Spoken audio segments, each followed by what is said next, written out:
apenas 3 meses, meus pais, Walter e Helena Matos, usaram pés de cabra para forçar a entrada em uma casa que acreditavam ser minha. Eu não estava presente para testemunhar, mas o boletim de ocorrência descreveu a cena com detalhes brutais. Eles balançaram aquelas barras de metal, as mesmas ferramentas que meu pai usou para construir uma casa na árvore para mim em nosso antigo quintal, para estraçalhar janelas e abrir buracos nas paredes de gesso. Eles destruíram os retratos de casamento de um casal desconhecido e reduziram a sala de estar de uma jovem família a uma ruína de vidro quebrado e móveis lascados. Quando o policial me ligou, meu primeiro pensamento foi que eles finalmente tinham conseguido demolir o último canto intocado da minha vida. Mas eu estava enganada. Enquanto eu os observava nos degraus do fórum, 2 figuras que eu mal reconhecia, percebi que eles não haviam destruído uma única coisa que pertencesse a mim. Em sua fúria, eles, sem saber, me deram o único presente que eu nunca soube que desejava desesperadamente: minha liberdade. Meu nome é Clara Matos, e esta é a história de como descobri que os monstros mais perigosos não se escondem debaixo da sua cama. Às vezes, eles estão sentados à sua frente na mesa de jantar, sorrindo. Antes de entrarmos na história completa, me façam um favor e cliquem no botão de curtir, se inscrevam no canal e me digam nos comentários de onde vocês estão assistindo. Muito antes da madeira lascada e do ambiente frio e estéril de um tribunal, meu universo era definido pelo zumbido silencioso de um servidor de computador e pelo brilho pálido de seu monitor. Por 6 anos, meu mundo inteiro foi uma kitnet apertada em Belo Horizonte. Tinha uma única janela com uma vista panorâmica para uma parede de tijolos, um sofá-cama que servia tanto de cama quanto de sofá, e uma cozinha compacta, onde uma refeição gourmet consistia em sopa de tomate de latinha com bolachas de água e sal. Eu tinha 29 anos, mas carregava o cansaço de alguém muito mais velho. Minha vida era um ciclo monótono de escrever código e passar café. Um caminho solitário e deliberado que eu havia escolhido por um único objetivo. Esse objetivo era um número: R$750 mil. Era a entrada da minha primeira casa. Era o preço da minha libertação. Eu era analista de software e sempre me voluntariava para os turnos da madrugada que ninguém mais queria, porque ofereciam um pequeno bônus no salário.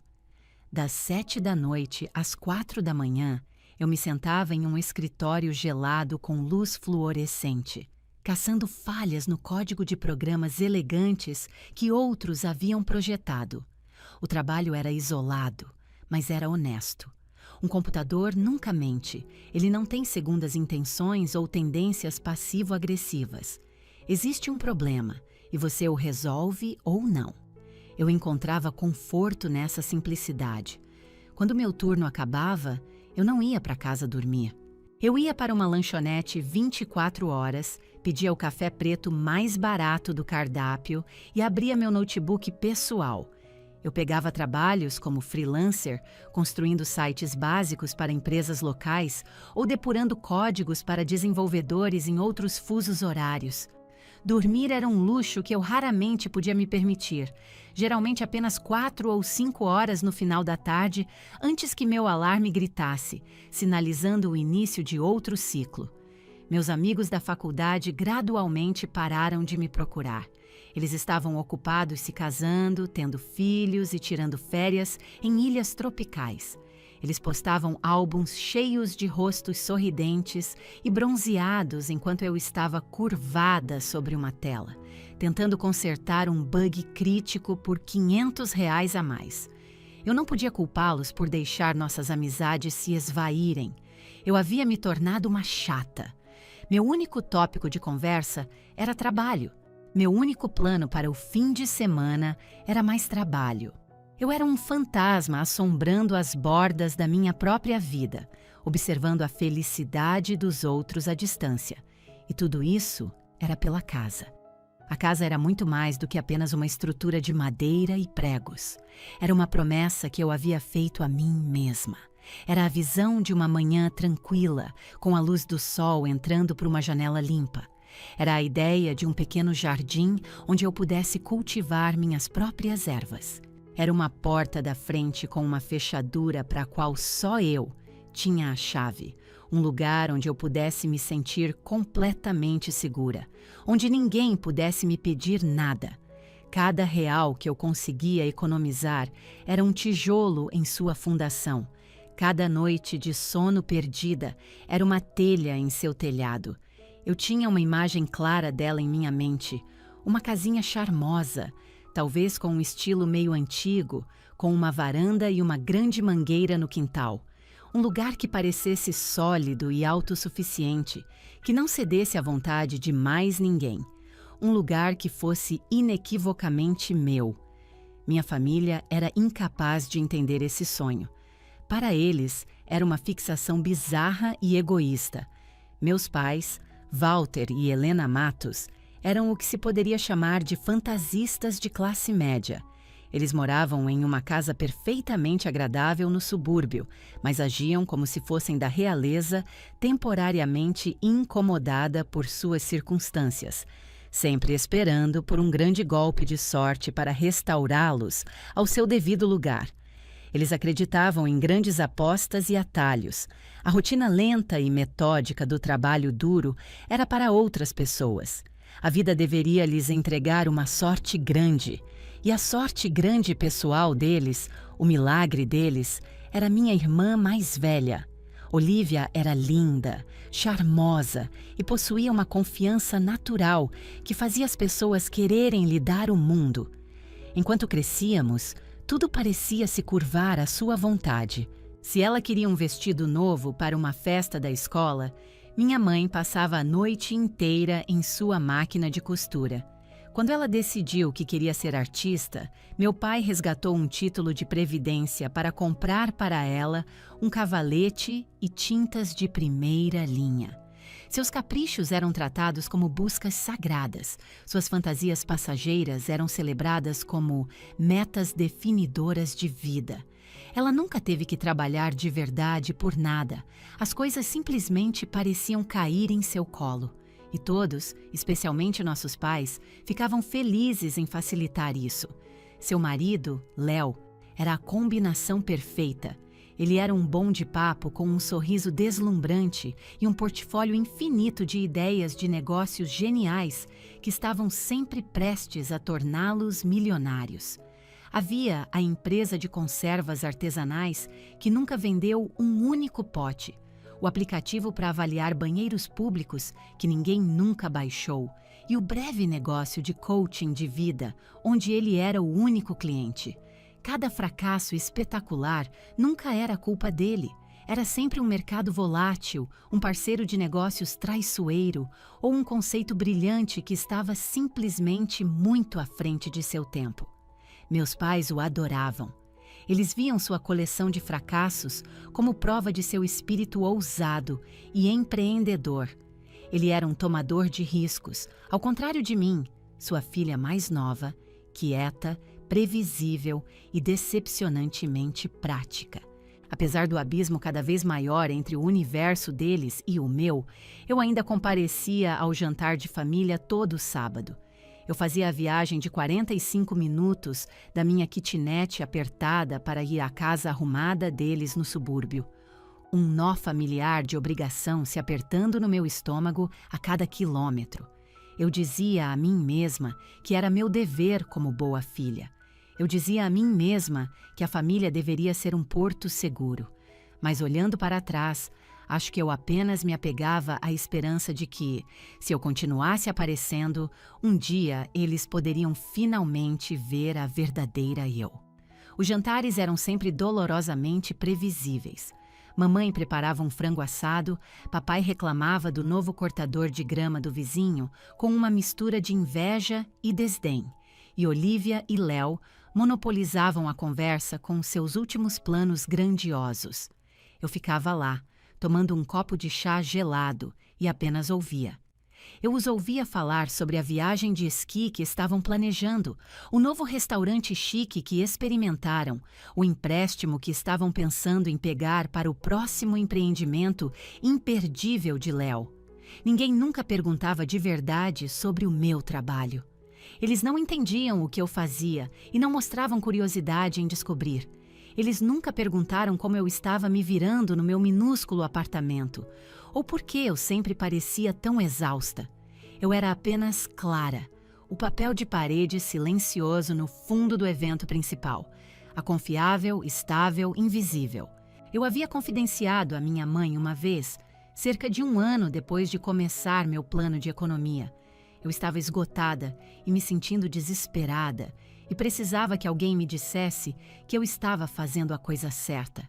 Eu contei a ela sobre a casa, sobre a meta de R$750 mil. Eu até mostrei a ela um anúncio impresso de uma casinha amarela de estilo antigo que estava à venda. "É para o meu futuro, mãe", eu disse, "um lugar que seja todo meu." Ela sorriu levemente e deu um tapinha na minha mão. "Que lindo, querida", ela disse, seus olhos já se perdendo. "Só tome cuidado com o seu dinheiro.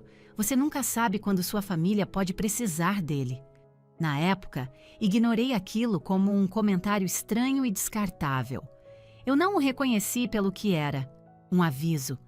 Eu ainda não havia entendido que, na visão de mundo da minha família, minhas economias suadas nunca foram verdadeiramente minhas.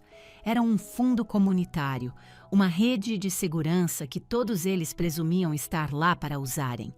Eu era apenas a pessoa responsável por tecê-la, e eles estavam apenas esperando o momento certo para testar sua força.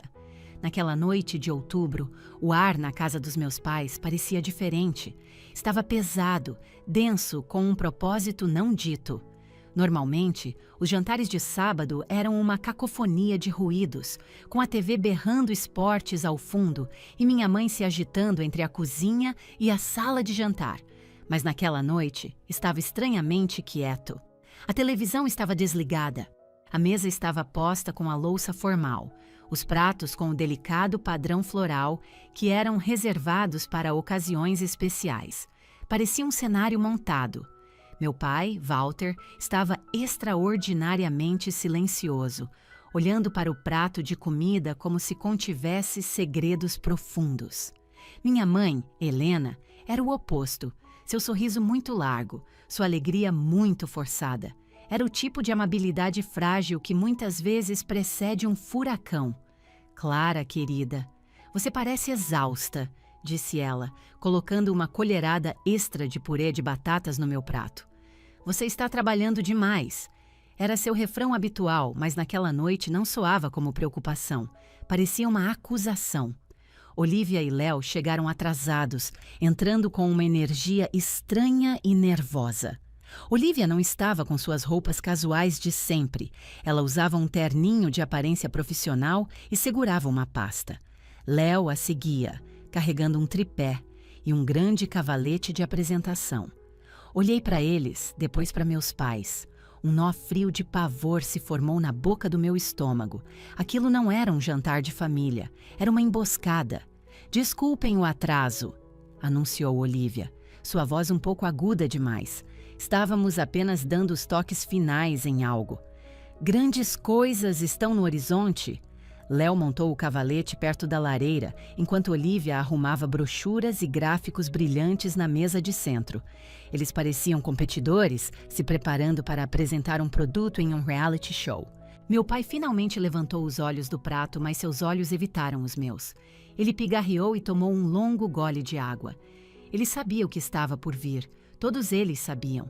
Comemos em quase silêncio, a tensão quebrada apenas pela conversa fiada e forçada da minha mãe sobre o tempo e pelas proclamações vagas e animadas da minha irmã sobre o futuro. Depois que os pratos foram retirados, Olivia se levantou, o rosto radiante. "Ok, pessoal, hora da grande revelação." Eu permaneci na mesa de jantar, observando enquanto meus pais e Léo se reuniam ao redor da mesa de centro, como ávidos investidores de risco. Olivia começou sua apresentação. O novo negócio se chamava Bem-Estar Zenith, uma caixa de assinatura de cristais e óleos de aromaterapia de origem ética e espiritualmente alinhados. Ela falou sobre sinergia, ecossistemas holísticos e capturar o mercado de alta vibração. Ela usou uma série de jargões que claramente havia aprendido com Léo, que estava ao lado dela balançando a cabeça vigorosamente, intervindo com frases como mudança de paradigma e escalabilidade sem precedentes. Era o mesmo que todos os outros esquemas dele. Um conceito frágil, construído sobre tendências passageiras e pura fantasia, sem um modelo de negócios realista para apoiá-lo. Eu ouvi em silêncio, meu coração afundando a cada palavra. Eu não estava afundando por ela, eu estava afundando por mim, porque eu sabia, com uma certeza terrível, que isso de alguma forma me envolvia. Finalmente, ela virou para a última prancha em seu cavalete. Era uma previsão financeira, um gráfico ridículo mostrando uma linha subindo verticalmente para lucros imaginários. E tudo o que será necessário para lançar o Bem-Estar Zenith e garantir nosso estoque do primeiro ano, disse ela, sua voz escorrendo com um drama fabricado. É um investimento semente único. Ela fez uma pausa, virando-se do quadro para olhar diretamente para mim pela primeira vez na noite. Seus olhos estavam brilhantes e expectantes.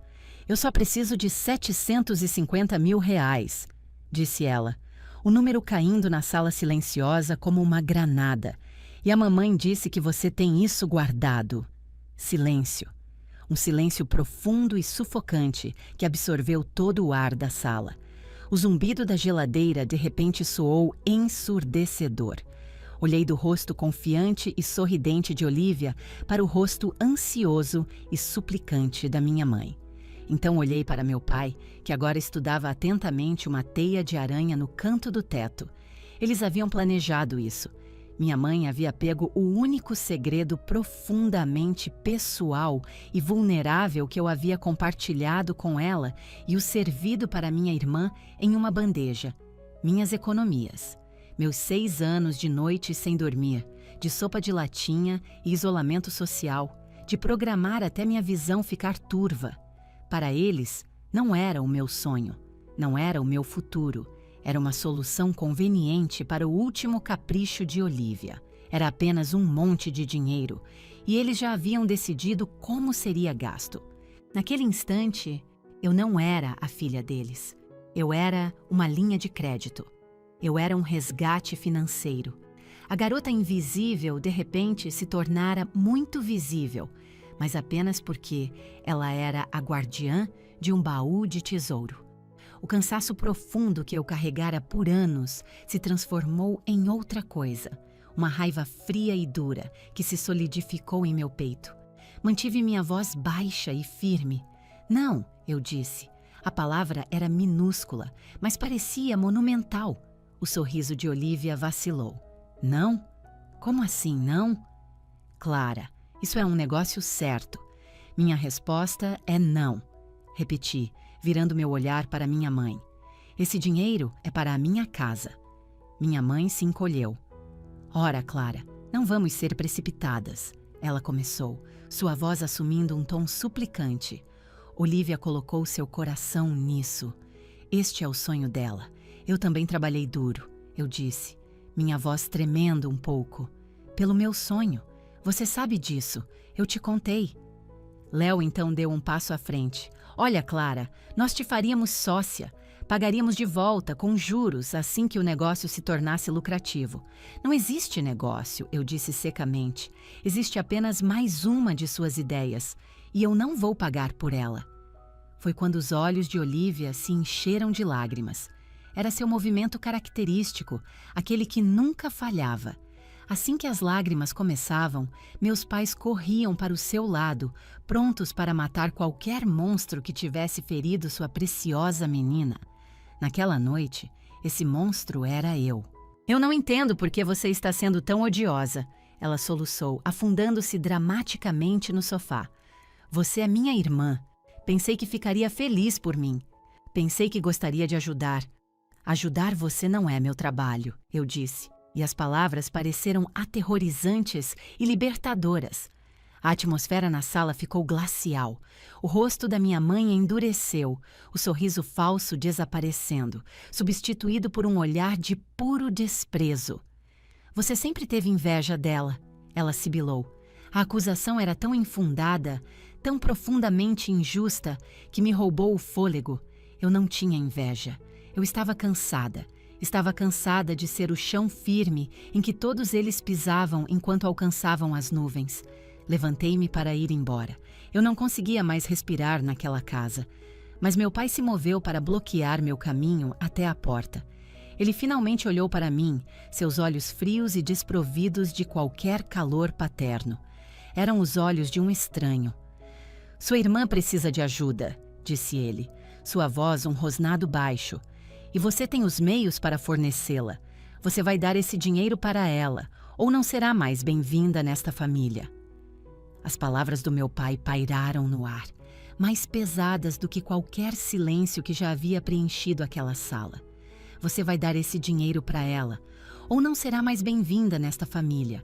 Não era uma ameaça proferida em um momento de paixão. Era uma proposta de negócios, uma transação final. Meu valor como filha acabara de ser avaliado, e o preço era de R$750 mil. Meu lugar à mesa deles tinha um preço, e a ideia de negócio ridícula da minha irmã era a fatura. Olhei por cima dele para minha mãe. Seu rosto era uma máscara de fúria fria, e ela deu um leve aceno de cabeça, confirmando sua concordância com o meu pai. Seus braços estavam cruzados com força, como se estivesse se confortando ou se protegendo de mim. Então, meus olhos encontraram Olivia. As lágrimas de crocodilo já haviam secado. Sua expressão era de um direito arrogante e amuado. Ela genuinamente se via como a vítima, e minha recusa como um ataque pessoal, nascido do despeito. Léo estava atrás dela, com a mão em seu ombro, o rosto uma máscara presunçosa de desapontamento. Ele era o nobre príncipe, e eu era a meia-irmã malvada que se recusava a financiar seu conto de fadas. Naquele instante, algo dentro de mim se quebrou. Não foi meu coração. Foi a corrente de obrigação que eu vinha arrastando por toda a minha vida. A tênue esperança de que um dia eles me veriam, de que me valorizariam por quem eu era e não pelo que eu poderia lhes dar, simplesmente se dissolveu. Desapareceu no ar frio e viciado daquela sala de estar. Eles não viam uma filha ou uma irmã. Viam um recurso que se recusava a ser explorado. Tudo bem, eu disse. A palavra foi um sussurro, mas foi a coisa mais alta na sala. A expressão do meu pai vacilou por um segundo, um lampejo de confusão cruzando seu rosto. Ele esperava que eu suplicasse, chorasse, negociasse. Ele passara 29 anos construindo essa gaiola de dever familiar ao meu redor e não conseguia processar o fato de que eu acabara de sair dela. "O que você disse?" Ele exigiu com a voz baixa. Eu disse, "Tudo bem", repeti, pegando minha bolsa da cadeira. Caminhei em sua direção. Por uma fração de segundo, pensei que ele poderia me impedir fisicamente, que esse ultimato se transformaria em uma situação de refém. Mas não vacilei. Olhei-o diretamente nos olhos e ele deu um passo involuntário para trás, liberando meu caminho para a porta da frente. Não disse adeus. Não olhei para trás, para minha mãe ou minha irmã. Seus rostos já estavam se desvanecendo em minha mente, tornando-se retratos de pessoas que eu conhecera. Abri a porta, saí para a noite fria de outubro e a fechei atrás de mim. O clique sólido da tranca foi a palavra final em uma discussão de toda a vida. Não tenho memória do trajeto de volta ao meu apartamento. Devo ter obedecido às leis de trânsito parado nos semáforos, mas minha mente estava em um branco protetor. Meu cérebro havia desligado para me proteger da enormidade do que acabara de acontecer. Eu havia sido deserdada. Havia sido expulsa porque não entregaria todas as economias da minha vida. Estacionei meu carro, subi os 3 lances de escada até minha kitnet e sentei no meu sofá-cama no escuro. Não chorei, não senti raiva ou tristeza, apenas me senti vazia. Um espaço oco onde antes havia uma família. Na manhã seguinte, acordei quando o sol bateu na parede de tijolos do lado de fora da minha janela. O primeiro pensamento claro que entrou em minha mente foi: não preciso ir ao jantar no sábado. Uma pequena e estranha onda de alívio me invadiu. Chega de viagens de 45 minutos cheias de ansiedade. Chega de sentar em silêncio enquanto os dramas deles se desenrolavam. Chega de fingir interesse na última fantasia de Léo. O vazio ainda estava lá, mas estava sendo preenchido por algo novo. Silêncio. Meu primeiro ato real de liberdade foi ligar para minha operadora de telefonia. Relatei meu telefone como perdido e solicitei um novo número. Era uma mentira, mas era mais simples do que explicar a verdade. Em 1 hora, a coleira invisível que me conectava a eles foi cortada. Eles não podiam mais me alcançar e senti uma profunda sensação de paz. O ano seguinte foi simultaneamente o mais difícil e o mais maravilhoso da minha vida. A solidão foi aguda no início. Os feriados foram os piores. No dia de Ação de Graças, comi um jantar de peru de micro-ondas sozinha em meu escritório estéril, assistindo a filmes antigos no meu notebook. No Natal, peguei um turno extra apenas para ter um lugar para estar. Houve momentos em que minha mão pairava sobre o teclado, tentada a procurá-los nas redes sociais, para ver se estavam felizes, para ver se sentiam minha falta, mas nunca o fiz. Eu sabia que olhar para trás só traria dor, então me forcei a olhar para frente. Canalizei toda aquela energia órfã para o meu trabalho. Peguei mais projetos como freelancer, fiz mais horas extras. O saldo da minha conta poupança subiu constantemente. R$ 500.000, 600 mil. Então, em uma terça-feira de agosto, um pagamento final por um grande projeto freelance foi compensado. R$ 751.084. Fiquei olhando para o número no aplicativo do meu banco por 10 minutos inteiros. Eu tinha conseguido. Sozinha. O silêncio da minha família foi absoluto. Eu não sabia se eles tinham sequer tentado entrar em contato comigo. Talvez tenham enviado cartas para o meu endereço antigo. Talvez tenham deixado mensagens de voz raivosas no meu número antigo. Ou talvez, e este era o pensamento que feria e curava ao mesmo tempo, eles simplesmente tivessem esquecido que eu existia. Uma vez que eu não era mais útil, eu não era mais real. Com o dinheiro garantido, comecei minha busca pela casa. Passei os fins de semana com uma corretora, uma mulher gentil e paciente chamada Maria, que realmente me ouvia. Eu queria algo pequeno, mas sólido. Algo com história. Algo com boa luz da manhã. Vimos uma dúzia de casas, mas nenhuma parecia certa. Então, um dia ela ligou, sua voz zumbindo de excitação. Eu encontrei, Clara. Acho que esta é a casa. Era uma casinha charmosa em uma rua tranquila e arborizada em um bairro verdejante. Era pintada de um amarelo manteiga suave com acabamentos brancos e tinha uma ampla varanda com um balanço. Uma enorme mangueira se erguia como uma guardiã no quintal da frente. No momento em que entrei, eu soube. O piso era de madeira original, quente e marcado pela passagem do tempo.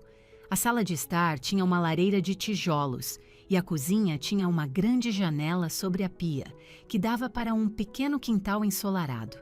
A luz, uma luz matinal suave e dourada, preenchia todos os cômodos. Parecia seguro, parecia honesto, parecia um lar. 2 meses depois, eu estava sentada no chão da minha sala de estar vazia, com um molho de chaves na mão. Era minha. Cada tábua do assoalho, cada janela, cada folha de grama no quintal era minha. Eu havia construído esta vida para mim mesma. Não com um empréstimo familiar ou uma ajuda do cônjuge, mas com minhas próprias mãos, uma linha de código de cada vez. O silêncio que antes parecia um castigo, agora parecia uma recompensa. Era o som da paz. Era o som de uma vida que era finalmente, completamente minha. 5 anos se passaram. 5 anos tranquilos, estáveis e pacíficos. O silêncio da minha família tornou-se uma parte normal do meu mundo, um zumbido de fundo que eu não registrava mais. Eu floresci nesse silêncio. Pintei as paredes internas da minha casa com um creme quente e convidativo. Plantei um jardim no quintal, lutando com ervas daninhas teimosas e substituindo-as por pés de tomate e lavanda. Consegui uma promoção no trabalho e depois outra. Eu agora liderava uma pequena equipe de analistas, trabalhando principalmente de casa, em um escritório ensolarado que criei no segundo quarto. As noites exaustivas e a rotina de freelancer eram uma memória distante. Fiz amigos, organizei pequenos jantares no meu pátio dos fundos. Comecei até a namorar alguém, um homem gentil e estável chamado Daniel, que era arquiteto e apreciava da estrutura robusta e honesta da minha casinha tanto quanto eu.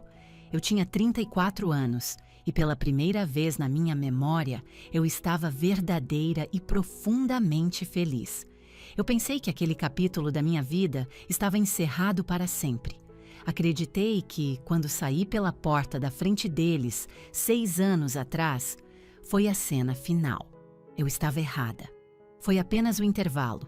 O e-mail chegou em uma manhã chuvosa de terça-feira. Pousou na minha caixa de entrada com um pequeno ping inócuo que não dava nenhuma pista do caos que estava prestes a desencadear. O remetente era Helena Matos, minha mãe. Eu não via o nome dela em lugar nenhum há mais de meia década. Meu primeiro instinto foi deletá-lo, sem ler, um reflexo de autopreservação que eu havia aprimorado para proteger minha paz. Mas minha curiosidade, aquela peça traiçoeira e persistente do meu antigo eu, venceu. O assunto era apenas 2 palavras: sua irmã. Minha mão tremeu quando cliquei para abrir. O e-mail era breve, cada palavra mergulhada em uma urgência manipuladora.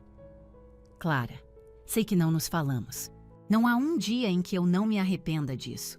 Estou escrevendo para você agora porque não tenho a quem recorrer. É uma questão de vida ou morte. Olivia está em sérios apuros e precisa da família dela. Ela precisa de você. Por favor, estou te implorando, me encontre. Mamãe. Eu li 3 vezes, vida ou morte. As palavras eram tão melodramáticas, tão clichês. Parecia uma fala de uma novela ruim. Minha mente lógica, a parte de mim que analisava código para viver, gritava que era uma armadilha. Nada havia mudado. Isso era apenas uma versão nova e mais desesperada da tática antiga.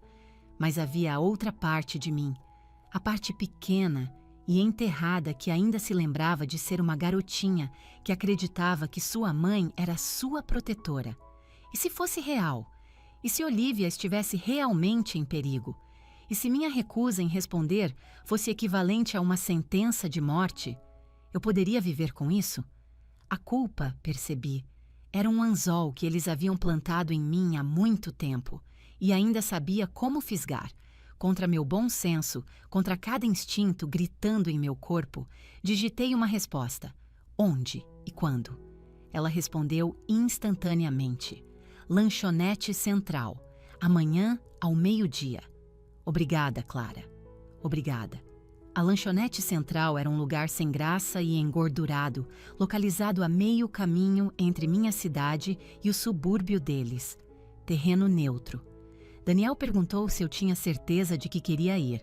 Ele conhecia toda a história e seu rosto estava marcado pela preocupação. Você não deve nada a eles, Clara, disse ele gentilmente, pegando minha mão. Eu sei, eu disse, minha voz um sussurro. Eu só preciso ter certeza. No dia seguinte, entrei na lanchonete e os vi amontoados em um box no fundo. Meu pai, minha mãe, Olivia e Léo, o clã inteiro, reunido para outra intervenção. Todos pareciam mais velhos. O cabelo do meu pai estava mais grisalho do que castanho. Minha mãe tinha novas e profundas linhas ao redor da boca. E Olivia, ela parecia desgastada.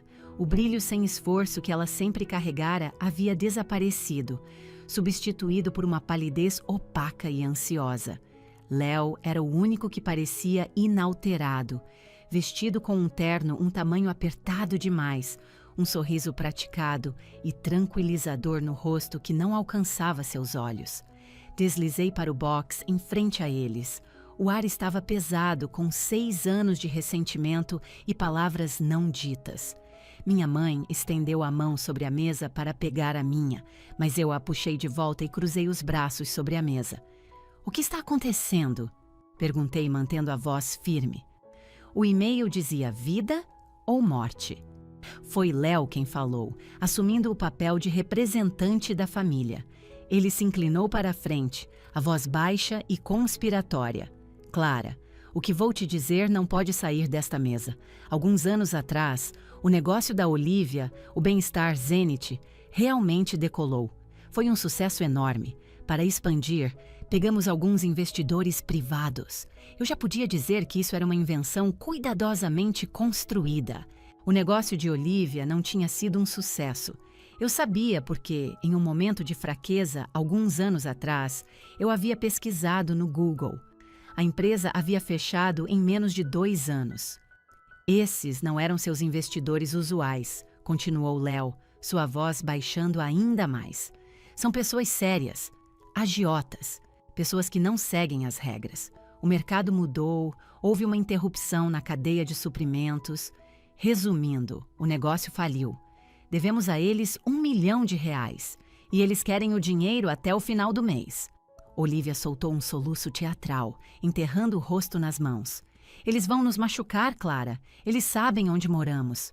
Olhei dos ombros trêmulos de Olivia para o rosto sombrio de Léo. Era tudo tão performático, mas minha mãe parecia genuinamente acreditar. Seus olhos estavam arregalados de terror, lágrimas escorrendo por suas bochechas. "Por favor, Clara," ela sussurrou, a voz embargada. "Você é a única que pode nos ajudar. Eu apenas a encarei, minha mente um espaço frio e claro. Esperei pelo pedido real. Eu sabia que estava vindo. Eles não me convidaram aqui para meu conselho ou meu apoio emocional. Eles tinham uma solução muito específica em mente. Minha mãe respirou fundo, seus olhos passando rapidamente para minhas mãos, depois de volta para o meu rosto. "Sua casa", disse ela, as palavras saindo em uma corrida desesperada. "O mercado imobiliário tem estado incrível. Deve valer uma fortuna agora. É só uma coisa, Clara. São tijolos e madeira. Se você vender sua casa, poderia conseguir o dinheiro. Você poderia salvar sua irmã." Aí estava, a mesma exigência, apenas com um preço mais alto e um enredo mais dramático. Após 6 anos de silêncio completo, eles se materializaram, não para se desculpar, não para se reconectar, nem mesmo para perguntar como eu estava, mas para me pedir que liquidasse toda a minha existência. Para queimar o santuário que eu havia construído tão cuidadosamente para mim mesma, a fim de pagar por seus fracassos espetaculares. A paz que eu havia cultivado, a segurança que eu havia trabalhado tanto para alcançar para eles, era apenas um recurso, um fundo de emergência que eles poderiam acessar à vontade. Olhei para seus rostos, minha mãe suplicante, minha irmã aterrorizada, meu cunhado sombriamente sério e meu pai silencioso e estoico. Eles não eram minha família. Eram uma equipe de demolição e acabavam de me entregar os projetos para minha própria destruição. As palavras da minha mãe pareciam pairar no ar engordurado da lanchonete. "É só uma coisa, Clara. São tijolos e madeira. Se você vender sua casa, poderia salvar sua irmã." Eu não disse nada. Não conseguia. Minha mente era um vácuo súbito e ruidoso. Todo som, todo pensamento havia sido sugado, substituído por aquela frase monstruosa. "É só uma coisa. Minha casa." A personificação de uma década da minha vida. De noites passadas olhando para uma tela de computador até meus olhos doerem. De refeições puladas. de amizades desbotadas, de uma solidão tão profunda que parecia uma parte permanente do meu ser. O santuário que eu construí para mim mesma, peça por peça dolorosa, era apenas uma coisa para ela, um ativo a ser liquidado para a filha que realmente importava. O silêncio se estendeu. Não era mais uma pausa tensa e estranha, era meu território agora. Eu era dona daquele silêncio. Deixei-o crescer, observando enquanto suas expressões mudavam de súplica esperançosa para confusão e depois para irritação. Eles vieram preparados para uma batalha, para lágrimas, para uma negociação. Não estavam preparados para a calma e a quietude mortal que encontraram sua exigência. Finalmente, tomei um gole lento de água. Coloquei o copo no guardanapo de papel com um baque suave e deliberado. Olhei para cada um deles, um por um. Olhei para Léo, o visionário fracassado, já planejando seu próximo movimento. Olhei para Olivia, o rosto manchado por sua atuação, um beicinho petulante agora substituindo seu olhar de terror. Olhei para minha mãe, seus olhos implorando para que eu cedesse, para facilitar, para ser a filha que ela precisava que eu fosse. E por último, olhei para meu pai. Seu rosto era uma nuvem de tempestade de impaciência, sua mandíbula cerrada de raiva por eu ousar fazê-los esperar. Não, eu disse. Minha voz era baixa, mas cortou o silêncio como um caco de vidro. Léo gaguejou primeiro. Não? Como assim, não? Você não ouviu o que eu disse? São pessoas perigosas, Clara. Isso não é uma piada. Minha resposta, repeti, meu olhar fixo em meus pais, é não. Clara, pelo amor de Deus, gritou minha mãe, sua voz subindo com histeria. É a vida da sua irmã que está em jogo. Como você pode ser tão egoísta? Egoísta? A palavra me tirou da minha calma. Um fogo frio começou a queimar em meu peito. Eu fui egoísta quando trabalhei todas as noites por 6 anos. Fui egoísta quando comi sopa de latinha para poder economizar cada centavo. Fui egoísta quando desisti de toda a minha juventude por um sonho? Um sonho que você quer que eu incendeie para pagar pelos erros dele? Apontei um dedo para Léo. Meu pai bateu a mão na mesa, fazendo-se o saleiro pular. Chega! Ele rosnou. Família ajuda a família. Fim de papo. A hipocrisia era tão espantosa que era quase cômica. Senti um sorriso estranho e selvagem tocar meus lábios. Família ajuda a família, repeti, minha voz pingando uma ironia que eu não sabia que possuía. Isso é fascinante, vindo de você. Porque me lembro de você parado na sua sala de estar há 6 anos, me dizendo muito claramente que eu não fazia mais parte desta família. Você se lembra disso? Eu me lembro. Lembro-me do olhar exato em seu rosto. Foi você quem terminou tudo. Você não pode ressuscitar a definição de família apenas quando precisa de algo de mim. Seu rosto ficou de um tom escuro e manchado de vermelho. Por um momento, ele ficou sem palavras. Eu havia usado a própria história deles, as próprias palavras deles, como um escudo, e eles não tinham defesa. Olivia, vendo que a situação estava escapando de seu controle, começou a soluçar novamente, mas desta vez soava diferente. Era o choro desesperado e raivoso de uma criança a quem foi dito que não pode ter um brinquedo. Eles vão nos machucar! Ela gritou, alto o suficiente para que as pessoas na mesa ao lado se virassem e olhassem. Eles disseram que viriam até a casa. O que vamos fazer? Enquanto ela chorava, meus olhos se desviaram para a mesa. Ao lado de sua pilha de panquecas comidas pela metade, havia um molho de chaves de carro. O logotipo na chave era uma hélice azul e branca. BMW. Era novo, elegante e preto. Uma peça de metal polido de R$300 mil, bem ali enquanto ela chorava por estar desamparada e em perigo mortal. Apontei para as chaves. O que é isso? Léo instintivamente tentou cobri-las com a mão, mas era tarde demais. Olivia parou de chorar e olhou para baixo, seu rosto uma mistura de culpa e desafio. É o meu carro, ela murmurou. É novo, afirmei. Não era uma pergunta. Precisávamos de um veículo confiável, disse Léo suavemente, recuperando a compostura. Para o negócio. Foi uma despesa essencial. A mentira era tão audaciosa, tão insultuosa que eu tive que rir. Não foi um som feliz. Foi seco e quebradiço. Vocês estão me dizendo que devem R$1 milhão a criminosos violentos que estão ameaçando suas vidas, mas foram lá e compraram uma BMW novinha? A narrativa inteira se desintegrou. O drama de vida ou morte evaporou sob as duras luzes fluorescentes da lanchonete. Eles não estavam em perigo, estavam apenas endividados. Eles se excederam, como sempre, e agora estavam enfrentando as consequências. Não havia agiotas, nem joelhos quebrados.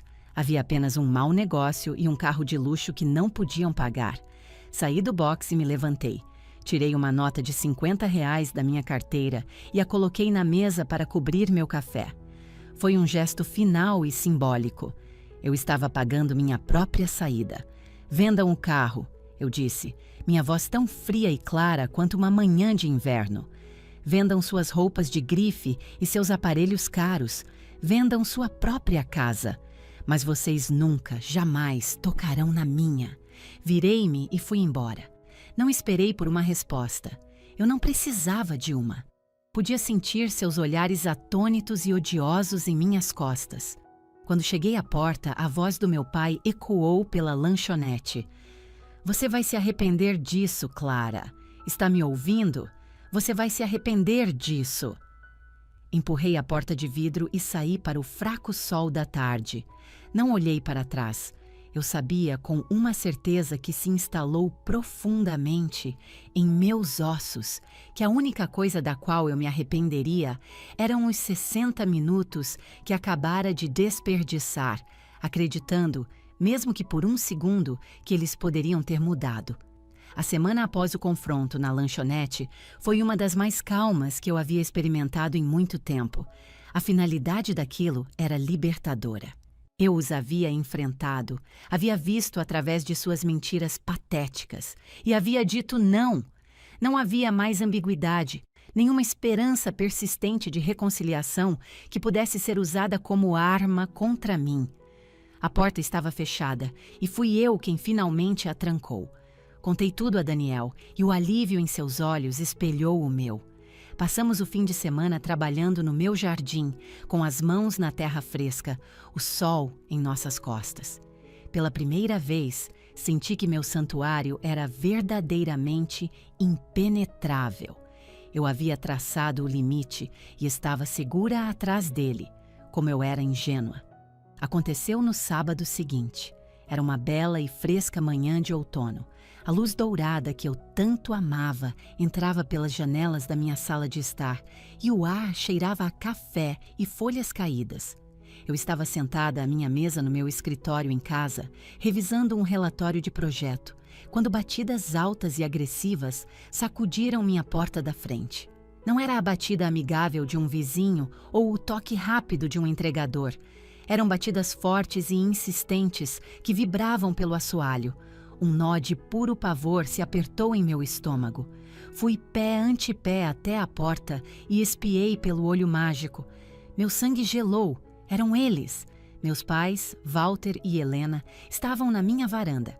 Eles pareciam completamente deslocados contra o amarelo alegre da minha porta da frente.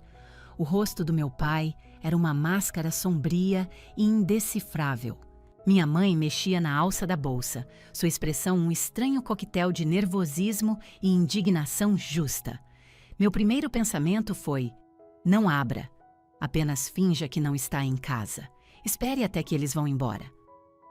Mas eu sabia que não iriam. As batidas vieram novamente, mais altas desta vez. Uma convocação percussiva e exigente. Eles sabiam que eu estava aqui. Eles vieram por um motivo. Respirando fundo, destranquei a fechadura e abri a porta, mas deixei a corrente de segurança engatada. Abri apenas alguns centímetros, o suficiente para vê-los e para que eles me vissem. "O que vocês estão fazendo aqui?" perguntei.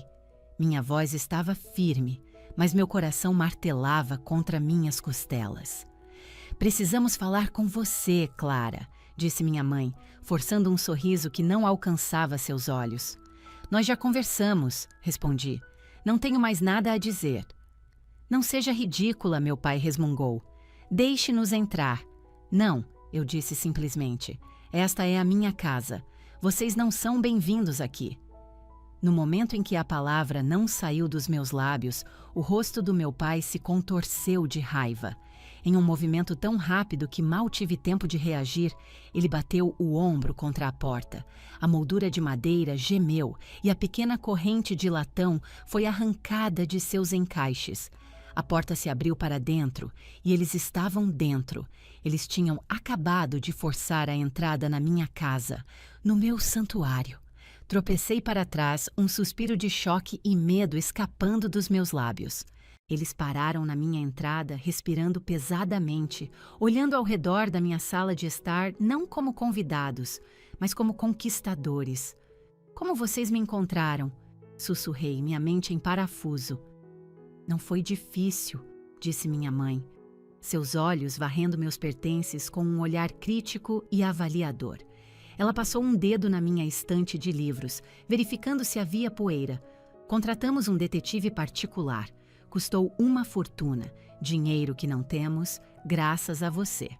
A culpa, como sempre, foi colocada diretamente nos meus pés. Eles gastaram dinheiro para violar minha privacidade e, de alguma forma, a culpa era minha. Meu pai me ignorou completamente. Ele começou a andar pela minha casa, seus passos pesados ecoando no piso de madeira que eu havia polido com tanto cuidado. Ele espiou na cozinha, olhou para as escadas. Ele estava inspecionando o local, avaliando seu valor, seu tamanho, seu potencial. É muito espaço para uma pessoa só, declarou minha mãe, sua voz cheia de uma inveja amarga e ressentida. Todos esses cômodos, e para quê? Para você ficar sentada aqui, sozinha, enquanto sua irmã está prestes a ser jogada na rua? Ela não está prestes a ser jogada na rua, retruquei, reencontrando minha voz. A raiva estava começando a substituir meu medo. Ela está dirigindo uma BMW. E vocês estão invadindo minha propriedade. Quero que saiam. Agora.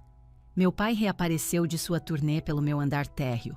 Ele parou no meio da minha sala de estar, bem no pedaço de luz dourada da manhã, e se virou para me encarar. Ele parecia uma nuvem de tempestade que havia entrado na minha casa. Nós não vamos embora, disse ele, sua voz um rosnado baixo e ameaçador. Não até você cair em si. Vamos ficar sentados aqui o dia todo e a noite toda se for preciso. Não vamos sair desta casa até você concordar em vendê-la e dar a Olivia o dinheiro que ela precisa. Era um cerco, uma invasão de domicílio. Eles estavam tentando me fazer de refém na minha própria vida, acreditando que se aplicassem pressão suficiente, eu acabaria cedendo. Estavam tão cegos por sua própria narrativa que não conseguiam ver a linha profunda que acabavam de cruzar. Não eram pais preocupados, eram criminosos. Eu o encarei. O homem que era meu pai, parado ali, me ameaçando no meio da vida pacífica que eu construí para escapar dele. Vi a raiva em seus olhos, a convicção absoluta de que ele estava certo, de que tinha direito a isso, a minha casa, ao meu futuro, e naquele momento todo o medo me deixou. Foi substituído por uma certeza fria e dura. Lenta e deliberadamente, enfiei a mão no bolso e tirei meu celular. Seus olhos seguiram o movimento. O rosto da minha mãe registrou confusão, mas os olhos do meu pai se estreitaram. Ele sabia o que estava acontecendo. Minhas mãos tremiam, mas minha voz era firme. Vocês invadiram minha casa. Vocês me ameaçaram. Estão invadindo minha propriedade. Vou lhes dar uma chance para sair por aquela porta. Se não estiverem do outro lado dela quando eu contar até 3, vou ligar para o 190. Minha mãe ofegou. Clara, você não faria isso. Somos seus pais. Meus pais não arrombariam minha porta, eu disse, meu polegar pairando sobre o teclado. 1. Meu pai não se moveu. Ele se manteve firme, me desafiando, me testando uma última vez para ver se havia algum traço da filha obediente e assustada dentro de mim. 2. Olhei-o diretamente nos olhos e ele viu. Ele viu que ela se fora. A pessoa que ele pensava que podia controlar não existia mais. Ele viu que eu faria isso. Com um rosnado final e enojado, ele se virou. "Tudo bem", ele cuspiu. "Faça do seu jeito." Ele marchou em direção à porta, puxando minha mãe pelo braço enquanto ia. Ele abriu a porta com violência e parou no limiar para olhar para trás. O rosto uma máscara de puro ódio. "Você está morta para nós", disse ele. Então, eles se foram. A porta ficou escancarada, uma ferida aberta na lateral da minha casa. Fiquei ali, tremendo de adrenalina, meu telefone ainda apertado na mão. Escutei até o som do motor do carro deles desaparecer rua abaixo. Só então caminhei e fechei a porta, trancando a fechadura e encostando a testa na madeira fria. Meu santuário de repente parecendo uma jaula. Eu sabia com uma clareza aterrorizante que aquilo não era o fim, era o começo de uma guerra. Depois que o som do carro dos meus pais desapareceu, um novo tipo de silêncio preencheu minha casa. Não era a quietude pacífica que eu apreciava. Era um silêncio tenso e violado, zumbindo com o resíduo de sua raiva. Minha casa, meu belo santuário, de repente parecia uma cena de crime.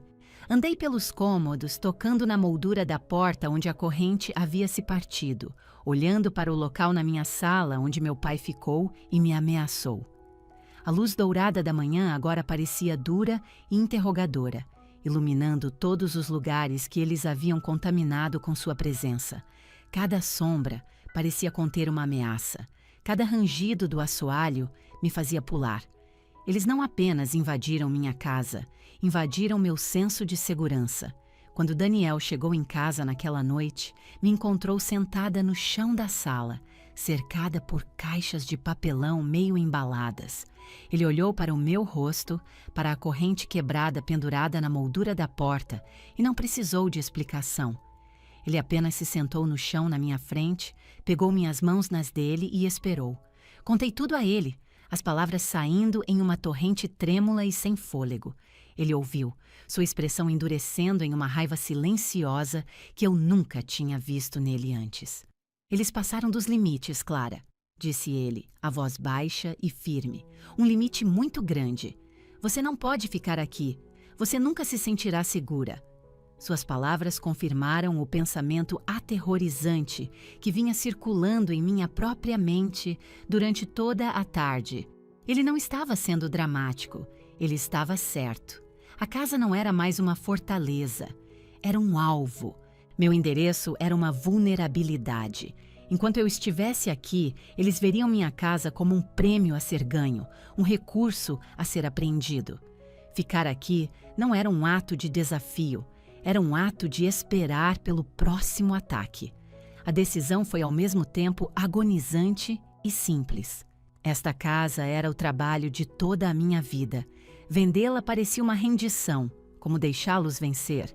Parecia arrancar um pedaço da minha própria alma. Mas o sonho nunca foi apenas sobre a casa em si, o piso de madeira, a lareira, o balanço da varanda. O sonho era sobre a paz.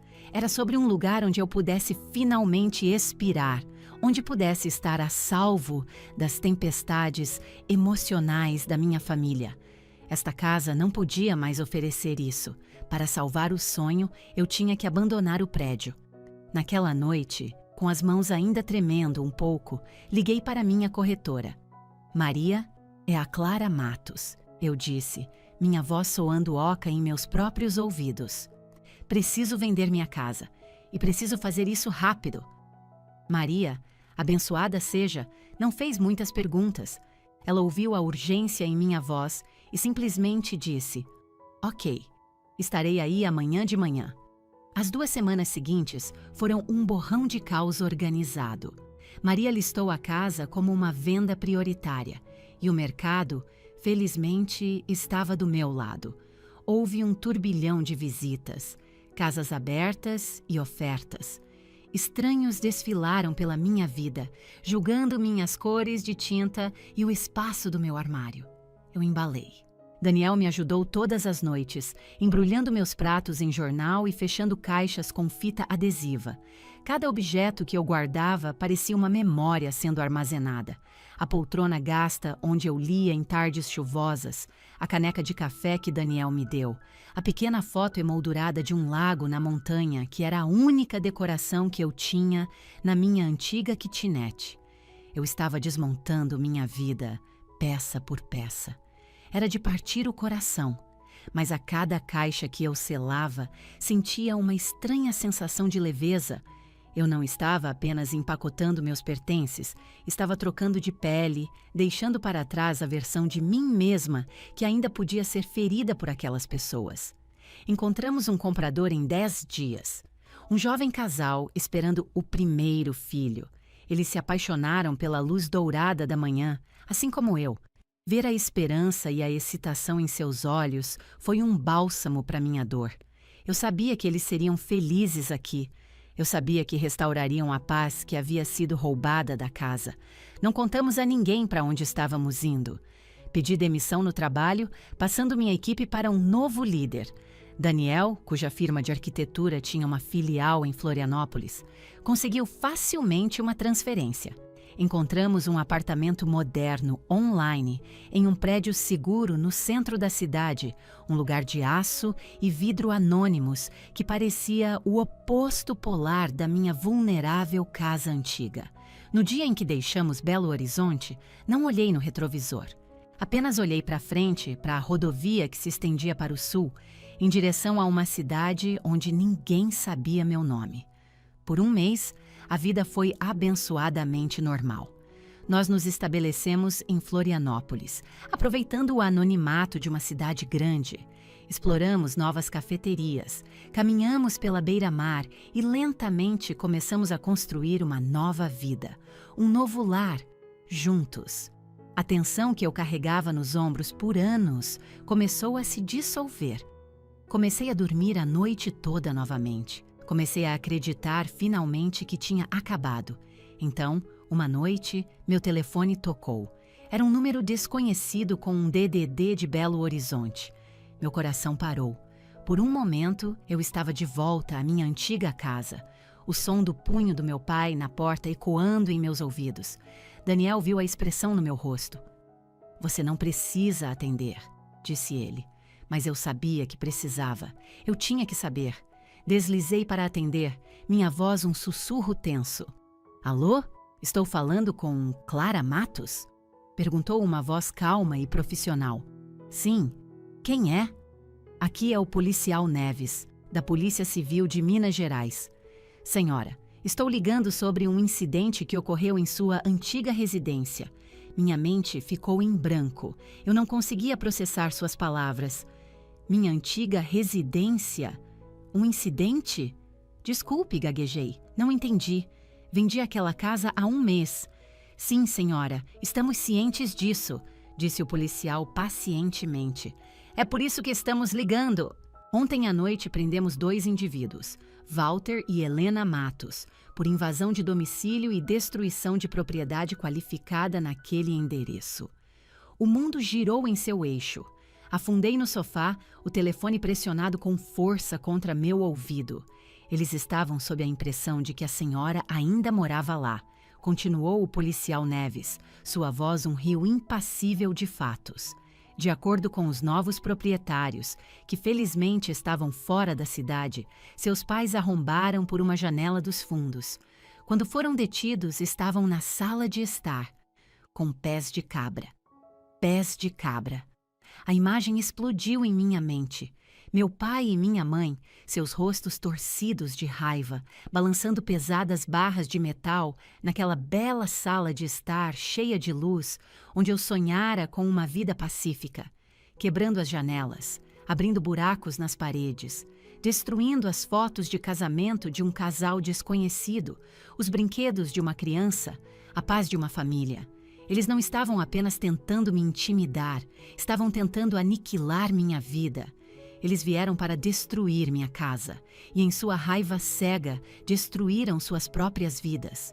Os dias que se seguiram à ligação do policial Neves foram surreais. Tive que prestar um depoimento formal por telefone a um detetive, um processo longo e emocionalmente desgastante que me forçou a recontar toda a sórdida história dos últimos 6 anos. Contei a ele sobre o primeiro ultimato, o jantar encenado, os 6 anos de silêncio. Contei a ele sobre o encontro na lanchonete, a história fabricada dos agiotas e a exigência de que eu vendesse minha casa. E contei a ele sobre a invasão, sobre meu pai quebrando a corrente da minha porta e me ameaçando na minha própria sala. Enquanto eu falava, expondo a linha do tempo de sua agressão crescente, senti uma estranha sensação de validação. Pela primeira vez, suas ações não eram apenas um drama familiar privado, mas um registro público de assédio e intimidação. Eu não era mais apenas a filha difícil deles, eu era a vítima de um crime e o mundo finalmente podia ver isso. O detetive também me colocou em contato com o jovem casal que havia comprado minha casa. Liguei para eles, meu estômago se contorcendo de culpa e vergonha. Eles estavam abalados, mas incrivelmente gentis. Disseram-me que os danos eram extensos. Meus pais haviam quebrado todas as janelas do andar térreo, feito buracos no gesso, virado móveis e quebrado todos os pratos deles. O custo total estimado dos reparos era de mais de R$250 mil. Eles haviam pego um espaço cheio de esperança e sonhos, de uma nova família e o enchido de violência e estilhaços. Pedir desculpas pelas ações dos meus pais foi uma das coisas mais difíceis que já tive que fazer. Como o crime foi tão descarado e as evidências tão claras, eles foram pegos, com os pés de cabra nas mãos, por um vizinho que viu suas lanternas e chamou a polícia. O processo legal avançou rapidamente. Diante de uma montanha de evidências e múltiplas acusações criminais, Walter e Helena Matos se declararam culpados. Acompanhei o caso através de um defensor de vítimas que me ligava com atualizações. Soube que eles contrataram um advogado que tentou pintá-los como pais desesperados, levados ao limite por uma filha fria e insensível que os havia abandonado. Era a mesma narrativa que sempre usaram, mas não funcionou em um tribunal. Fatos eram fatos. Eles haviam invadido uma casa particular e a destruído sistematicamente. A sentença deles foi um evento discreto. Graças a seus antecedentes limpos e sua confissão de culpa, o juiz mostrou-lhes um certo grau de leniência. Eles evitaram a prisão. Em vez disso, receberam 5 anos de liberdade condicional, aconselhamento obrigatório para controle da raiva e uma medida protetiva permanente que os proibia de entrar em contato comigo ou de se aproximar a menos de 150 metros de mim ou de minha residência. Mas a parte mais significativa da sentença foi a restituição financeira. Eles foram condenados a pagar cada centavo dos R$250 mil em danos que causaram. E foi aí que a justiça poética de tudo realmente começou. Meus pais não tinham R$250 mil. Eles tinham uma modesta conta de aposentadoria e a casa em que viveram por 35 anos. A mesma casa onde eles se sentaram em julgamento de mim, onde tramaram para tomar minha casa, era agora o único bem que tinham para pagar por seus crimes. Eles foram forçados a vendê-la. Alguns meses depois, vi o anúncio online. Foi estranho ver os cômodos onde cresci apresentados na linguagem lustrosa e impessoal de um site imobiliário. Casa charmosa no subúrbio, perfeita para uma família em crescimento. Senti uma pontada de algo, não tristeza, mas um senso de ironia cósmica. O universo estava equilibrando a balança. Eles tentaram me deixar sem teto para resolver um problema que eles mesmos criaram e agora estavam perdendo sua própria casa pelo mesmo motivo. A parte mais distorcida da história, no entanto, veio algumas semanas depois que a venda da casa deles foi concluída. Recebi uma ligação de uma tia distante, irmã da minha mãe, com quem eu só trocava cartões de Natal educados. Ela parecia constrangida e envergonhada, mas disse que sentia que eu tinha o direito de saber. Ela me contou que, após o pagamento da restituição, meus pais ficaram com cerca de R$ 400 mil da venda. E eles deram cada centavo para Olivia, mesmo depois de tudo, mesmo depois de suas vidas terem sido arruinadas por uma cadeia de eventos iniciada pela ganância dela e de Léo, sua devoção cega nunca vacilou. Eles perderam a casa, a reputação e a outra filha, e sua resposta foi recompensar a pessoa responsável. A informação foi avassaladora. Foi a prova final e irrefutável de que a família deles era um culto com Olivia no centro, e eu tinha feito o certo em escapar. Minha tia também confirmou algo que a polícia havia descoberto durante a investigação. Os perigosos agiotas de que Léo falara com tanta gravidade não existiam. Não havia mafiosos, não havia ameaças de violência. A dívida de R$ 1 milhão era real, mas era devida a uma empresa de investimentos legítima que havia apoiado um dos empreendimentos fracassados de Léo. A empresa os ameaçava com nada mais do que um processo cível. Toda a história de vida ou morte havia sido uma mentira calculada, uma peça de chantagem emocional projetada para me assustar e me fazer sacrificar tudo. Ouvir essa confirmação final não me deixou com raiva, apenas me fez sentir cansada, e então, profunda e intensamente livre. Não havia mais espaço para dúvidas, nenhum espaço para culpa, nenhuma pergunta persistente de "e se?". Eu os vi exatamente como eram, e eu tinha feito a escolha certa. 1 ano se passou desde a sentença dos meus pais. É uma manhã de sábado, muito parecida com aquela em que eles arrombaram minha porta, mas parece uma vida inteira atrás. Estou sentada na cozinha da casa que divido com Daniel, em Florianópolis. O ar cheira a café e ao pão de fermentação natural na chapa que ele está fazendo. A luz do sol, suave e nebulosa como é no litoral catarinense, está se infiltrando pela grande janela, iluminando a vida confortável e feliz que construímos juntos. É um tipo de luz diferente do brilho dourado da minha antiga casa, mas parece tanto um lar quanto. Parece paz. No mês passado, no aniversário da nossa mudança para Florianópolis, Daniel me pediu em casamento. Estávamos em um barco na lagoa, o horizonte da cidade recuando atrás de nós, e ele não fez um grande discurso. Ele apenas disse: "Quero construir uma vida segura com você, para sempre." Eu disse sim, sem um momento de hesitação. O anel de noivado no meu dedo parece sólido e real. É uma promessa de um futuro construído não sobre obrigação ou transação, mas sobre respeito mútuo e amor genuíno. Minha carreira floresceu aqui. Agora gerencio minha equipe de tecnologia remotamente, um trabalho que me dá a flexibilidade e a independência que sempre desejei. Sou boa no que faço. Sou respeitada. Construí uma vida que é inteiramente minha, nos meus próprios termos, financiada pelo meu próprio trabalho duro. O fantasma da garota cansada e solitária, comendo sopa de latinha em sua kitnet, finalmente se foi. Durmo melhor do que nunca, em toda a minha vida. Cerca de 6 meses atrás, a primeira carta chegou.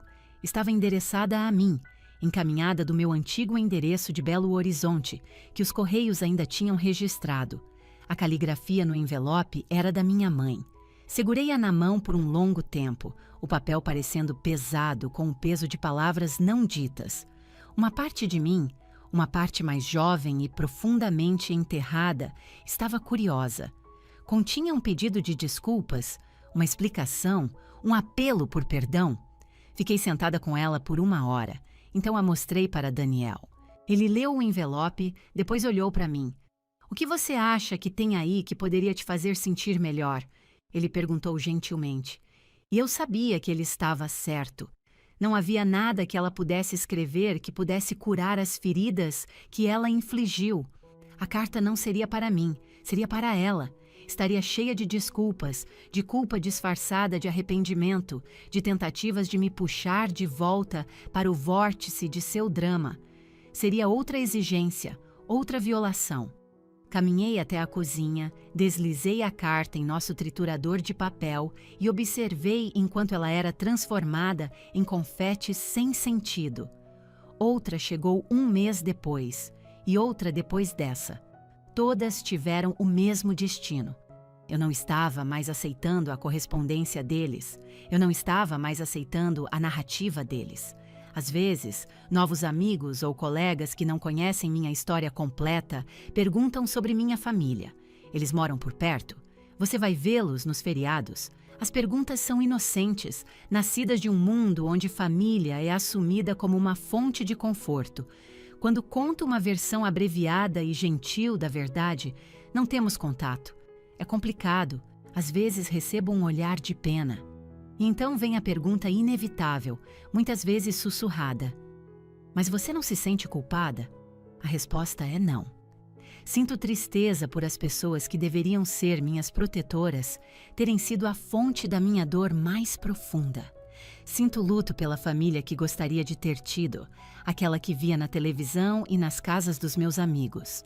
Mas não sinto por um segundo sequer culpa pelo que aconteceu com eles. A culpa era a jaula que eles construíram para mim e eu me recuso a viver nela.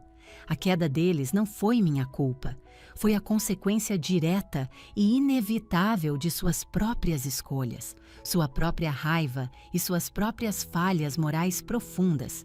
Eu não os empurrei de um penhasco. Apenas me recusei a ser puxada para a beira com eles. Aprendi que, às vezes, a coisa mais amorosa que você pode fazer por si mesmo é ir embora. O limite mais difícil que você terá que construir é muitas vezes aquele que finalmente te liberta. Minha família, agora percebo, não invadiu apenas a sala de estar de um estranho com pés de cabra. De certa forma, eles fizeram isso comigo anos antes, estilhaçando minha confiança e meu senso de autoestima. O ato final e violento deles foi apenas o que permitiu que o resto do mundo visse os destroços. Família não é definida por sangue compartilhado. É definida por respeito, por gentileza, pelas pessoas que valorizam sua paz de espírito tanto quanto a delas. Minha família é Daniel. São os amigos próximos que se tornaram nossa tribo em Florianópolis. É a vida tranquila, estável e bonita que eu construí. Meu nome é Clara Matos e não tenho arrependimentos. Eu estou finalmente livre. Fim da história.